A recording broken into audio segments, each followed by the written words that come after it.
کو میں امداد سن لو، بلا ٹل گئی یا طوفان آنا ابھی باقی ہے؟ طوفان سے پہلے کی خاموشی ہے یا مسئلہ واقعی حل ہو گیا ہوا ہے؟ مسئلہ ہے ججوں کے خط کا۔ 6 ججوں نے خط لکھ کر چیف جسٹس آف پاکستان کو یا سپریم جوڈیشل کونسل کو تہلکہ مچا دیا، اور اس کے بعد دوڑیں لگیں، اور دوڑیں لگنے کے بعد کئی اقدامات کا اعلان کیا گیا، اور جس میں سب سے بڑا اقدام جو ہے وہ انکوائری کمیشن۔ اب انکوائری کمیشن کو تو تحریک انصاف نے مسترد کر دیا، انہوں نے مسترد ہی کرنا تھا۔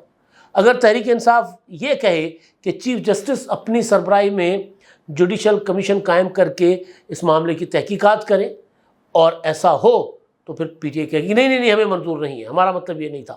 تو تحریک انصاف کسی بھی صورت کسی بھی قدم پر راضی نہیں ہوگی، یہ ان کا ماضی ہے۔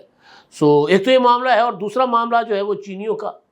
چینیوں نے کام بند کر دیا ہے جی، دھاسو اور بھاشا ڈیم پر حملہ ہوا تھا بشام میں، تو اس پر بھی بات کریں گے۔ اور پھر صنم جاوید اور عالیہ حمزہ کو گرفتار کر لیا گیا، گرفتار پہلے ہی ہیں، مزید گرفتاری ہوئی ہے ان کی، ایک اور گرفتاری ہوئی ہے، تو ان معاملات پر بات کریں گے۔ لیکن پہلے جو معاملہ ہے ججوں والا، کیونکہ اس کے اب کئی اور پہلو سامنے آئیں گے آپ کو۔ جج صاحبان نے 6 جج صاحبان نے خط لکھا سپریم جوڈیشل کونسل کو، سوال اٹھا کہ جی سپریم جوڈیشل کونسل تو فورم ہی نہیں ہے، اس کو کیوں خط لکھا گیا؟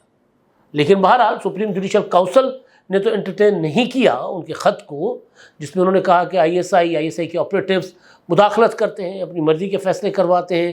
ٹیریان وائٹ والے کیس کا حوالہ دیا گیا کہ جی وہ جو اپنا درخواست تھی ایک درخواست گزار ساجد کی، اور اس میں جو ہے وہ ججوں کے درمیان اختلاف تھا، تو اس کا بھی بتایا گیا کہ وہاں پر اس کے اوپر بھی اس معاملے پر بھی پریشر تھا، اور بھی کئی چیزیں خط میں۔ اور پھر یہ بھی کہا گیا کہ جی وہ اپنے جو چیف جسٹس ہیں اسلام آباد ہائی کورٹ کے، ان کو 2 بار خط لکھ چکے ہوئے ہیں، اور انہوں نے کہا تھا کہ جی ہم اپنا ایکشن لیں گے، اور کوئی ایکشن نہ ہوا۔ تو بہرحال انہوں نے سپریم جوڈیشل کونسل کو خط لکھا۔ اب سپریم جوڈیشل کونسل کیونکہ ججوں کے خلاف کارروائی کرنے کا فورم ضرور ہے، یا ججوں کے متعلق جو شکایت آئے اس کے اوپر کارروائی، پر شکایت مظاہر اکمل نقوی صاحب کی طرح سن کر ان کو برطرف کیا جاتا ہے، یا پھر ماضی میں جیسے ہوتا رہا ہے کہ جو ریفرنسز تھے وہ جو ہے وہ خارج کیے جاتے ہیں۔ تو وہ تو سپریم جوڈیشل کونسل کا کام مینڈیٹ اتنا ہی ہے جو بتایا جا رہا ہے۔ اور لیکن اس کے باوجود پھر چیف جسٹس صاحب نے انٹرٹین کیا خاموشی کے ساتھ۔ اب وہ جو پریس ریلیز کل کی وزیر اعظم سے ملاقات، اور اس ملاقات کے بعد جو دوسرا فل کورٹ اجلاس ہوا تھا سپریم کورٹ میں، اس کے بعد جو پریس کانفرنس جاری کی گئی ہے، اس میں ایک ایک چیز بتائی گئی ہے، جو چیزیں اس طرح کسی کو پتہ نہیں تھی کہ چیف جسٹس صاحب نے، یوں لگ رہا تھا کہ جیسے چیف جسٹس صاحب نے جو خط 25 مارچ کو لکھا گیا تھا اس کو انہوں نے اگنور کر لیا تھا۔ تو بہرحال اب اس میں پریس ریلیز میں انہوں نے ڈیٹیل سے بتایا ہے کہ جناب 25 مارچ کو جب خط آیا تو اپنا لکھا گیا، اور 26 مارچ کو خط جیسے ہی ان کو موصول ہوا، چیف جسٹس صاحب کہتے ہیں، تو انہوں نے 26 مارچ کو یعنی جس دن خط موصول ہوا اسی دن افطار کے بعد 8 بجے تمام متعلقہ جج صاحبان، بلکہ پورا اسلام آباد ہائی کورٹ کے تمام جج صاحبان بشمول چیف جسٹس، ان کو انہوں نے اپنے پاس مدعو کیا، اور ان سے ان کے مسائل سنے، اور پھر اس کے بعد اگلے دن فل کورٹ بلایا، 27 کو فل کورٹ میٹنگ ہوئی۔ فل کورٹ میٹنگ میں کہا جا رہا ہے کہ ججز کی میجورٹی نے اس بات پر اتفاق کیا کہ یہ معاملہ وزیر اعظم کے سامنے رکھا جانا چاہیے۔ اب یہ جو چیف جسٹس صاحب نے جس طرح اس معاملے کو سنجیدہ لیا، اور جس طرح اس کو آگے لے کر گئے، اب جو مرضی چاہے نا، مطلب میں نہ مانوں والے رٹ لگائے، لیکن چیف جسٹس صاحب نے بڑا خوبصورتی سے احسن طریقے سے اس معاملے کو ایڈریس کیا ہے۔ ورنہ عمر رضا بندیال بھی چیف جسٹس رہ چکے ہوئے ہیں، ان کے زمانے میں بھی یہ شکایتیں آتی رہی ہیں۔ ان کے زمانے میں تو یہ ہوتا تھا کہ جو ان کے ساتھی جج صاحبان ان کو خط لکھتے تھے، کوئی اور نہیں، ساتھی جج صاحبان۔ چیف جسٹس جو موجودہ ہیں، جسٹس قاضی فائزی صاحب، جسٹس گلزار، جسٹس منصور علی شاہ، یہ شکایتیں کر رہے ہوتے تھے کہ بھائی سپریم کورٹ کو ٹھیک نہیں چلا رہے، ٹھیک چلائیں۔ وہ ان کے ساتھ سلام دعا نہیں لیتے تھے، وہ کیونکہ وہ ایک پولیٹیکل ایجنٹ تھے سپریم کورٹ میں پی ٹی آئی کے، مطلب یہ ہمیں کہنے میں کوئی آر نہیں ہے، آڈیو شاڈو آ گئی ہوئی ہیں، ان کی ساس کی آڈیو اور ان کا اپنا کنڈکٹ بندیال صاحب کا جو رہا، تو وہ تو ایک پولیٹیکل پارٹی کا ایجنڈا لے کر جو چلتا ہے اسی کو ایجنٹ کہتے ہیں نا، تو وہ کر رہے ہوتے تھے۔ لیکن جو موجودہ چیف جسٹس ہیں، جن کے متعلق پی ٹی آئی یہ شور شرابہ کرتی ہے کہ جناب یہ تو لندن پلان کے تحت پی ٹی آئی کو ختم کرنے کے لیے بیٹھے. پی ٹی آئی والے روزانہ کہتے ہیں, سوشل میڈیا پر ان کے خلاف اچھا خاصا پروپیگنڈا کیا جاتا ہے. اور پی ٹی آئی کے وہ لوگ جو چیف جسٹس کے متعلق ذرا خیر کی بات کرتے ہیں, صلاح جوئی کی بات کرتے ہیں, صلاح جوئی سے تو چیف جسٹس سے کیا صلاح ہونی ہے, مطلب چیف جسٹس کے خلاف جو بات کرنے سے انکار کرتے ہیں, وہ لوگ جو ہیں وہ پی ٹی آئی کے نشانے پر ہوتے ہیں, پی ٹی آئی کے اپنے لوگ. تو چیف جسٹس صاحب نے شکایت جو تھی, اس شکایت کا تاثر یہ تھا کہ جی یہ شکایت جو آئی ہے, یہ خط جو آیا ہے, یہ عمران خان کے حق میں ہے. موقع بڑا, وزیر قانون نے بڑا پی گئے نا بات کل پریس کانفرنس کرتے ہوئے. انہوں نے کہا کہ جی ٹھیک ہے, میں وزیر قانون کے طور پر تو کوئی بات نہیں کرتا, لیکن ذاتی حیثیت میں مجھے ٹائمنگ پر ایشو ہے, تکلیف ہوئی ہے مجھے کہ کون سی ٹائمنگ ہے. ظاہر ٹائمنگ, عمران خان کی اپیلیں چل رہی ہیں اسلام آباد ہائی کورٹ میں, اس وقت ایک خط آنا اور پھر پی ٹی آئی کا اس خط کے بعد بھنگڑے ڈالنا اور پھر انکوائری کمیشن پر پھر وہ ماتم کو نہ ہونا, پھر صفحے ماتم بچھ گئی نا پی ٹی آئی کے اندر. تو چیف جسٹس صاحب نے بڑا پروفیشنلی, بڑا خوبصورتی کے ساتھ اس معاملے کو ہینڈل کیا اور پھر پریس ریلیز میں تمام اقدامات بتائے. وہ کہتے ہیں کہ جناب اگلے دن ہم نے تمام سپریم کورٹ کے جج صاحبان نے بیٹھ کر اس سارے معاملے پر, خط کے جو مندرجات تھے, خط کے اندر جو لگنے والے الزامات یا انکشافات تھے, سب پر ہم نے مشاورت کی. اور پھر اس بات پر اتفاق ہوا میجورٹی کا کہ وزیر اعظم کو چیف جسٹس صاحب مدعو کرے, ان کے سامنے معاملہ رکھے اور پھر انہوں نے اور انکوائری وغیرہ کا معاملہ جو لے جائے. اور یہ اس بات پر اتفاق, جو ہم آپ کو پہلے بھی بتا چکے ہوئے ہیں, کہ اس بات پر بھی اتفاق ہوا میجورٹی کا کہ سپریم کورٹ فورم نہیں ہے اسلام آباد ہائی کورٹ کے ججوں کی شکایت کو ڈیل کرنے کا, نہ ہی سپریم جوڈیشل کونسل فورم ہے. تو حل کیا تھا؟ حل یہ تھا کہ ایک انکوائری کمیشن ہوتا, جو کہ انہوں نے ڈیمانڈ کیا بھی ہے کہ انکوائری کی جائے. جیسے شوکت عزیز صدیقی کی حمایت کی نا انہوں نے, ان کے الزام کی کہ جی اب مجھے تو انصاف مل گیا, میں تو ریٹائر جج بن گیا, لیکن جنہوں نے مداخلت کی, جو بینچز بنواتے تھے, ان کے خلاف انکوائری کون کرے گا؟ تحقیقات. تو تحقیقات کی طرف معاملہ چل پڑا ہوا ہے, کمیشن بن جائے گا. خبریں ہیں کہ جسٹس تصدق حسین جیلانی صاحب یا جسٹس ناصر الملک صاحب جو ہے وہ ان کو حکومت نوٹیفائی کر سکتی ہے. آج کابینہ کا اجلاس ہونا تھا, نہیں ہوا, تو 30 کو اجلاس ہو رہا ہے, تو ہو جائے گا, یعنی کل ہو جائے گا کل. تو بہرحال تو وہ بتا رہے ہیں کہ جناب ایک تو ہم نے یہ تمام 27 کو ڈسکس کیا, پھر وزیر اعظم صاحب کے سامنے ساری چیزیں رکھیں. چیف جسٹس نے وزیر اعظم صاحب کو کہا کہ جی یہ نہیں چلے گا, مطلب یہ انتظامیہ کی مداخلت اور ایجنسیوں کی مداخلت یہ ہم عدالتوں میں برداشت نہیں کریں گے. وزیر اعظم صاحب نے یقین دہانی کرائی کہ جی ہم یقینی بنائیں گے کوئی مداخلت نہ ہو. ساتھ ساتھ پھر فیض آباد دھرنا, اس کے متعلق جو اس کا پیرا 53 ہے, اس کے لیے بھی کہا گیا کہ اس کے متعلق قانون سازی کی جائے. وزیر اعظم صاحب نے کہا کہ ہم وہ بھی کریں گے. تو پھر پریس ریلیز میں بتایا جا رہا ہے کہ جناب وزیر اعظم صاحب کے ساتھ ہونے والی ڈسکشن کے بعد, جو ان کے ساتھ جو گفتگو ہوئی ہے, ان کے ساتھ جو 1 گھنٹے سے زیادہ کی میٹنگ ہوئی ہے, پھر دوبارہ فل کورٹ میٹنگ ہوتی ہے اور اس میٹنگ میں سارا معاملہ رکھا جاتا ہے. اور پھر انکوائری کمیشن جو ہے, انکوائری کمیشن ایکٹ کے تحت جو بننے جا رہا ہے, اس کا ذکر کیا گیا. اب یہ تو وہ طریقہ ہے نا جس سے اب معاملے کو آگے معاملہ آگے جائے گا, تحقیقات ہوں گی, تفتیش ہوں گی. لیکن اب ایک ماضی ہے تحریک انصاف کا. تحریک انصاف نے اس معاملے پر طوفان کھڑا کرنا چاہا تھا, نہیں ہوا. اکثر آپ نے سنا ہوگا نا, خبریں آتی ہے کہ جی وہ سمندر میں ایک دباؤ بن رہا ہے اور ایک طوفان بن رہا ہے جو کسی بھی ٹائم کراچی کے ساحل کے ساتھ, گجرات کے ساحل کے ساتھ یا بلوچستان کے ساحل کے ساتھ ٹکرا سکتا ہے. اس طرح کی خبریں آپ نے سنی ہوگی نا. تو اسی طرح کا پی ٹی آئی سمجھی کہ ایک طوفان بن گیا. ان کو طوفان کے لیے ایک جو ماحول ہوتا ہے نا, فضا ہوتی ہے, وہ ان کو مل گئی. اب وہ اس کے ساتھ کھیلیں گے, کھیلنے کا پرانا شوق ہے, لیٹس پلے وتھ اٹ. تو وہ کسی صورت ان کی مرضی کا کمیشن بھی بنتا تو وہ نہ مانتے.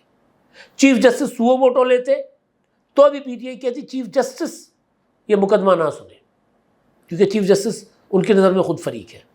تو انہوں نے تو کسی بات پہ راضی نہیں ہونا تھا. یہ تو وہ ہے کہ آٹا گوندے ہلدی کیوں ہے, تو وہ ان کا حال یہ ہے. تو یہ تو کسی بات, آپ ماضی میں عمران خان صاحب نے خود جو کمیشنیں بنوائیں, الیکشن کمیشن اپنا انتخابات میں دھاندلی کی, اور جو عدالتیں جن پر عمران خان صاحب نے کہا کہ ٹھیک ہے عدالت میرے لیے ٹھیک فیصلہ دے گی, وہ اپنی مرضی کا چیف الیکشن کمشنر لگوایا, اپنی مرضی کا, کسی پر راضی نہیں. کیونکہ راضی صرف اس بات پر ہوں گے کہ اگر یہ کمیشن جو آج بن رہا ہے، اگر یہ کمیشن یہ فیصلہ دے گا کہ جی جناب اپنا مداخلت ہوئی ہے اور مداخلت عمران خان کے خلاف ہوئی ہے، تو پھر یہ راضی ہوں گے۔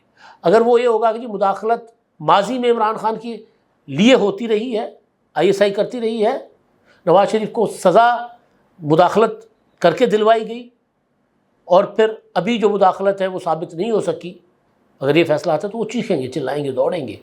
فیصلہ صرف یہ ہو کہ 100% عمران خان کا سیاسی بیانیہ جس فیصلے میں ہو، وہ فیصلہ یہ مانے گی۔ تو بہرحال اب یہ ہے کہ پی ٹی آئی کی کور کمیٹی نے اس کو کر دیا مسترد۔ اب وہ عدلیہ کی آزادی کی تحریک اور پتہ نہیں کیا کیا کہنے جا رہے ہیں کہ جناب ہوگا، اور پھر وہ یہ کہہ رہے ہیں کہ جس میں جو ہے وہ سپریم کورٹ اس کو از خود نوٹس لے اور خود اس کو جو ہے وہ سپریم کورٹ سنے، اور ریٹائرڈ جج کے اوپر کمیشن نہ ہو اور حاضر سروس جج کا کمیشن ہو۔ اب وہ ان کا مطالبہ، اگر حاضر سروس جج بھی اگر آ جائیں گے تو پھر وہ کہیں گے جی یہ جج جو ہے وہ محتسب ہے۔ آپ کو یاد ہوگا کہ جو پی ٹی آئی نے ڈیمانڈ کی تھی نا کہ الیکشن کی تحقیقات کسی غیر محتسب جج سے کروایا جائے۔ اب کوئی بھی جج جو تحقیقات کرے گا کسی معاملے کی تو پی ٹی آئی کی نظر میں وہ غیر محتسب نہیں ہوگا، وہ جانبدار ہوگا، اور پی ٹی آئی اس کو بالکل نہیں مانے گی۔ تو بہرحال اب یہ تحریک انصاف نے تو کر دیا مسترد، ان کی کور کمیٹی نے، اور انہوں نے کہا کہ کیونکہ جی جج صاحبان نے جوڈیشل کنونشن بلانے کا مطالبہ کیا تھا تاکہ وہاں وہ اپنا مدعا رکھ سکے، تو لہذا جوڈیشل کنونشن بلایا جائے تاکہ تقریریں کرنے کا موقع مل جائے، اور 2-4 دن پی ٹی آئی اس کے ساتھ کھیلے تاکہ جو عدالتی نظام ہے وہ کیا کہتے ہیں جس کو، وہ بازار کی زینت بن جائے، میڈیا کا بازار لگا ہے نا کہ جج صاحبان سارا کچھ کھول کے رکھ دیں اور پھر لوگ عدالتی نظام کے اوپر سے ان کا اعتماد اٹھ جائے۔ تو چیف جسٹس صاحب نے بہت بہتر انداز میں اس کو کیا۔ اب سوال تو اٹھیں گے جو اٹھ رہے ہیں، اب اس کے بعد سوال لوگ اٹھا رہے ہیں جج صاحبان کے اوپر جنہوں نے خط لکھا ہے کہ خود کیوں نہیں ایکشن لیا تھا انہوں نے۔ اسلام آباد ہائی کورٹ کا معاملہ تھا، اسلام آباد ہائی کورٹ کے اندر کیوں نہیں ڈیل ہوا، کئی اور سوالات اٹھیں گے۔ وقت کا میں نے کہہ دیا کہ میں نہیں کہہ رہا، وزیر قانون کہہ رہے ہیں، ویسے ہر بندہ یہ سوال کر رہا ہے کہ یہ کون سا وقت تھا خط لکھنے کا، پہلے بھی لکھے تھے، لیکن یہ تو سارا کا سارا ایک پولیٹیکل پارٹی کو کہ اس کا فائدہ تو نہیں ہونا، لوگ سوال اٹھا رہے ہیں۔ تو میں اس میں یقین نہیں رکھتا، اگر کوئی مداخلت ہو رہی ہے، آج خط لکھا ہے، کسی کو فائدہ ہوتا ہے کسی کو نقصان ہوتا ہے، ہو اس کے اوپر تحقیقات پراپر ہونی چاہیے۔ اچھا جی، اب ایک تو یہ معاملہ، اب دوسرا معاملہ جو ہے وہ بڑی افسوسناک صورتحال ہوئی تھی چند دن پہلے، بشام میں حملہ ہوا تھا چینی انجینئروں کے اوپر، جس میں 5 چینی انجینئر جو ہے وہ ہلاک ہو گئے تھے اور ایک پاکستانی ہلاک ہوا تھا۔ اس میں یہ ہے کہ خبر اب آئی ہے، جیو نیوز رپورٹ کر رہا ہے کہ داسو اور تربیلا کے بعد چینی کمپنی نے جو ہے وہ دیامر پر بھی سول ورک معطل کر دیا ہے، روک دیا ہے، اور جس کی تصدیق کر دی گئی ہے۔ اب یہ افسوسناک صورتحال ہے کیونکہ یہ جو ظاہر حملے ہو رہے ہیں چینیوں پر، یہ پرانی کوئی نئی بات نہیں ہے، لیکن بہرحال یہ حملے کرنے والے جو ہیں یہ کون ہے، ان کو کون لایا ہوا ہے، یہ سوال تو اٹھیں گے نا کہ امن و امان ہو گیا تھا، اب کون لے کر آ گیا ان کو واپس۔ اور جب پی ٹی آئی کے دور میں حملہ ہوا تھا داسو کے مقام پر، تب ان کو کہا گیا تھا چینیوں کو کہ نہیں آپ کی گاڑی خراب تھی، وہ جا کے گری ہے، ایکسیڈنٹ نہیں ہوا، جس پر چینی بپر گئے تھے۔ تو اب پھر وہ کام بند ہو گیا ہوا ہے، انہوں نے چینیوں نے کام بند کر دیا ہے، اور جو مقامی عملہ ان کو کہا ہے کہ جب جو ہے وہ تاحکم ثانی اپنے گھروں میں رہیں، اور کچھ پروجیکٹ پر جو ہے وہ ایف ڈبلیو اے جو ہے وہ کام کر رہی ہے۔ تو بہرحال یہ انتہائی افسوسناک صورتحال ہے۔ اور ایک اور چیز جو ظاہر نہیں ہونی چاہیے مگر مسئلہ یہ ہے کہ ہوتی ہے بھائی، اور صنم جاوید اور عالیہ حمزہ کو پھر ایک مقدمے میں گرفتار کر لیا گیا، اور یہ گرفتاری اس وجہ سے ہوتی ہے کہ نظر آ رہا ہوتا ہے کہ شاید جن مقدمات میں وہ جیل میں ہیں، ان مقدمات میں ان کی کہیں ضمانت نہ ہو جائے، معاملہ جس حد تک چلا جاتا ہے تو پھر یا پھر یہ کہ ابھی سپریم کورٹ نے فیصلہ دیا کہ اگر 1 سال تک کی جن کی سزا ہو سکتی ہے ان کو سزا دیں، اور پھر باقی رعایت شاید دیکھے تاکہ وہ عید اپنے گھر جا کر کریں۔ تو ہو سکتا ہے کہ یہ ان ملزمان میں ہوں جن کی رہائی جو ہے وہ سپریم کورٹ کے اس فیصلے کی روشنی میں فوجی عدالتوں سے ملنے والی سزا کے بعد ممکن ہو، تو پھر ان کو گرفتار کر لیا گیا ہے۔ میاں والی میں درج مقدمہ اس میں دونوں خواتین کو گرفتار کر لیا گیا. ٹھیک ہے، ان خواتین نے کچھ ٹھیک نہیں کیا تھا، جو خاص طور پر صنم جاوید کا یا عالیہ حمزہ کا تھا 9 مئی کے واقعات میں کردار، لیکن جو بھی ہو نا قانونی طریقے سے ہو. یہ جب زبردوست ہوتی ہے نا تو پھر لوگ جو ہے ریئیکشنری ہوتے ہیں، اور ریئیکشن میں لوگ پھر 8 فروری بھی کر بیٹھتے ہیں کہ سارا جو ہوتا ہے نا وہ سارا کا سارا الٹ دیتے ہیں اور اپنی مرضی سے جا کر ووٹ دیتے ہیں. اور لوگ اپنی مرضی سے ووٹ دیں، ان کے ووٹ کو احترام بھی ہونا چاہیے، تسلیم بھی ہونا چاہیے. لیکن مسئلہ یہ ہے کہ پھر وہ جو سازشی عناصر ہیں نا، جنہوں نے 9 مئی کی سازش کی تھی، ان کو لوگ ووٹوں کے ذریعے تحفظ فراہم کر دیتے ہیں، کیونکہ صرف ان تک کارروائیاں محدود نہیں ہوتی. پھر دوسرے لوگوں کو بھی رگڑا جاتا ہے تو لوگ ریئیکشن میں آ جاتے ہیں، معصوم لوگوں کو جب رگڑا جاتا ہے. اب تک کے لیے اتنا ہی. اللہ حافظ.